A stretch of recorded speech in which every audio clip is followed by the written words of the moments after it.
ওং নমঃ শিবায়, ওং নমঃ শিবায়, ওং নমঃ শিবায়।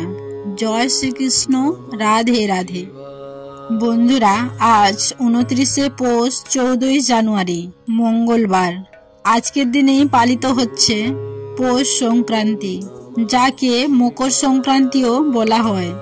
পৌষ মাসের সব থেকে গুরুত্বপূর্ণ দিন হিসাবে আজকের দিনকেই গণ্য করা হয়। বন্ধুরা, আজ এই মকর সংক্রান্তির দিনে অনেকেই হয়তো ব্রত রেখেছেন, অনেকেই হয়তো অনেক পুজো অর্চনা করছেন। যদি আজকের দিনে কোনো কারণে আপনি নাও কোনো পূজা করতে পারেন, শুধুমাত্র এই মকর সংক্রান্তির ব্রত কথাটি শ্রবণ করে আপনার যিনি ইষ্টদেব তার উদ্দেশ্যে যদি একটি প্রদীপ প্রজ্বলন করতে পারেন, তাহলে আপনার ও আপনার পরিবারের মঙ্গল হবে। পৌষ সংক্রান্তি অর্থাৎ মকর সংক্রান্তির এই ব্রত অনেকেই করতে পারেন। এই ব্রতকে সুদূর ব্রত বলা হয়।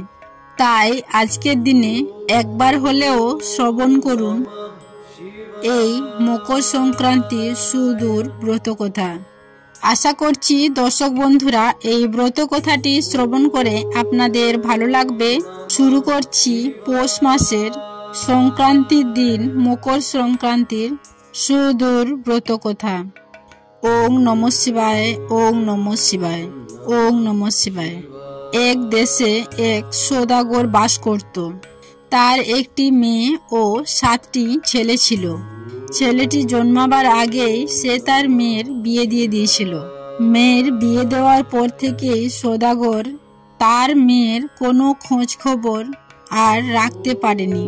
সেই কারণে সওদাগরের ছেলেরা তার দিদির কথা শুধুই শুনেছিল। তাকে দেখবার সুযোগ তাদের কখনোই হয়নি। কিছুদিন যাবার পর সওদাগর মারা গেল। এরপর তার ছেলেরা বড় হয়ে বাণিজ্য করতে বেরালো। বাণিজ্যে বেরিয়ে তাদের খাওয়ার জোগাড় করার জন্য তারা নদীর একটা মোহনায় তাদের ডিঙা বেঁধে রেখে খাবারের ব্যবস্থার কথা ভাবছে। এমন সময় কাছেরই একটা গাঁয়ের লোক বলে পরিচয় দিয়ে জনকত লোক তাদের বলল, এখানে খাওয়ার মতো কিছুই তোমরা পাবে না। তোমরা আমাদের সঙ্গে আমাদের বাড়িতে চলো, সেখানে আমরা তোমাদের খাওয়ার দাওয়ার সমস্ত ব্যবস্থা করে দেব। আর তোমরা খাওয়া দাওয়া করে জিরিয়ে তোমরা আবার এসে ডিঙি ছেড়তে পারবে। ডিঙাগুলো এখন এইখানে বাঁধা থাক। সওদাগরের ছেলেরা ভাবলো, সেখানে যখন কোনো দোকানপাট দেখতে পাওয়া যাচ্ছে না, তখন এদের সঙ্গে যাওয়াই বোধহয় ভালো। এই ভেবে তারা ওই লোকেদের সঙ্গে তাদের বাড়িতে গেল।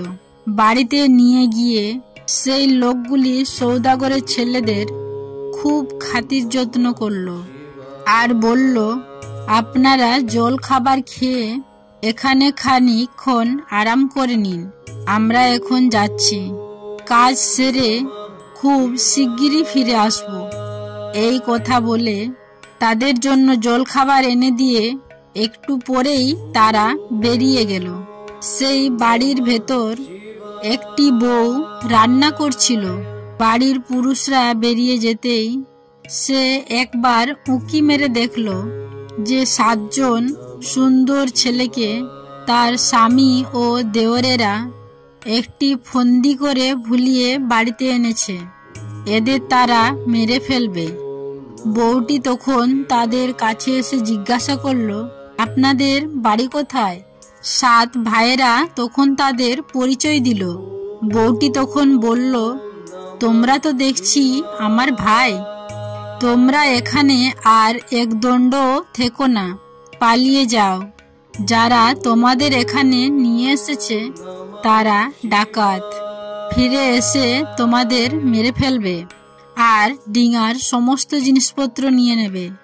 তোমরা যেমন করেই হোক এই বাড়িতে আগুন ধরিয়ে দিয়ে এখান থেকে পালাও, আর তোমরা উত্তর মুখে যেও। সওদাগরের ছেলেরা তার কথা মতো সেই বাড়িতে আগুন ধরিয়ে দিল এবং ঘাটে গিয়ে তক্ষুনি তাদের ডিঙা ছেড়ে দিল। ডাকাতেরা ঠিক ওই সময়ই বাড়িতে ফিরেছিল। তারা দূর থেকে দেখতে পেল যে তাদের বাড়িতে আগুন ধরে গেছে। তারা ছুটে এলো আগুন নেভানোর জন্য।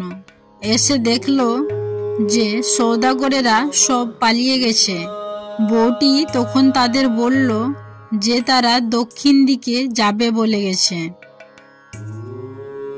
এর পরেই সেই 7 সওদাগরের ডিঙা বেশ ঘাটে এসে পৌঁছালো। সেখানে নেমে তারা দেখল যে তাদের মা সেই ঘাটে কলার পেটু সাজিয়ে জলে ভাসিয়ে দিচ্ছে। তারা তাদের মাকে বোনের সাথে দেখা হওয়ার সমস্ত কথা জানালো। অনেকদিন পরে মেয়ের খবর পেয়ে তার মায়ের খুব আনন্দ হলো। এর মা তখন তার মেয়ে জামাই ও তার ভাইদের চিঠি দিয়ে নেমন্তণপত্র পাঠালো। চিঠি পেয়ে তার মেয়ের স্বামী আর দেওরেরা সবাই মেয়েটির বাপের বাড়িতে এসে পৌঁছালো। সওদাগরের 7 ছেলে মিলে বোন, ভগ্নিপতি আর বোনের দেওরদের খুব খাতির যত্ন করল। তারা তাদের এই ডাকাতি ব্যবসা ছেড়ে দেওয়ার জন্য খুব অনুরোধ করল।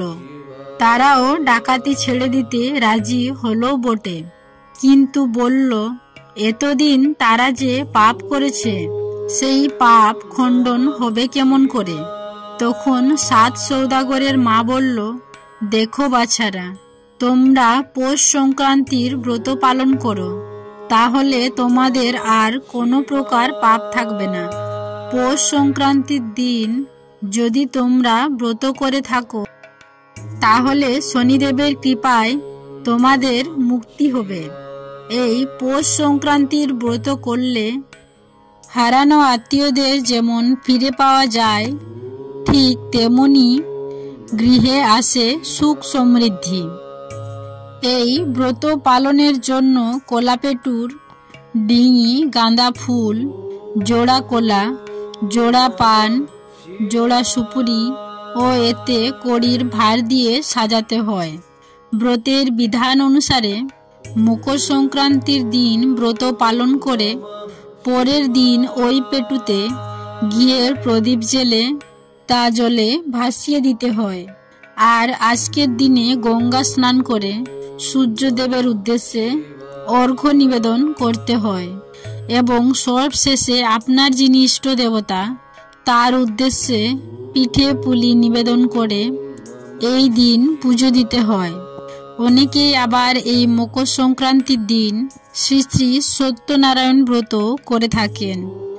যদি সত্যনারায়ণ ব্রত সম্পন্ন করেন তাহলে আজ সন্ধ্যা 5:08 থেকে রাত্রি 6:44 মধ্যে তা সম্পন্ন করবেন।